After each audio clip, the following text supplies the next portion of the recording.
सगळ्यात अगोदर आपण शेंगदाण्याचे लाडू बनवण्यासाठी इथं अर्धा किलो शेंगदाणे घेतलेले आहेत, अर्धी वाटी तीळ आणि अर्धा किलो गूळ. आता शेंगदाणे भाजून घेऊ आणि याचे सालं काढून घेऊ आपण गार करून.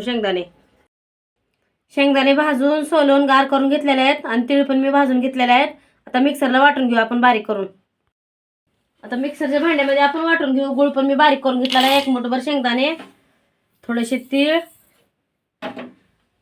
थोडीशी इलायची पावडर आणि लागेल तसं गूळ टाकून आपण मिक्सरला बारीक करून हे वाटून घेऊ लाडू बनवण्यासाठी. आता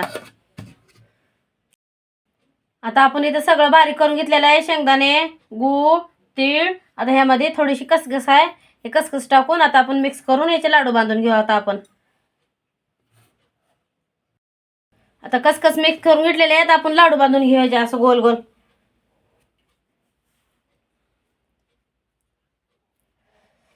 बिना तुपाचा लाडू बनवणार आपण. कोण कोण तूप टाकतं ह्यामध्ये लाडू बनवण्यासाठी वरतून.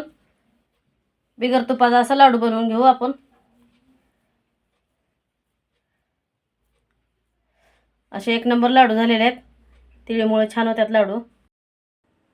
तयार झालेले आहेत आपले लाडू शेंगदाण्याचे, 1 नंबर झालेले आहेत.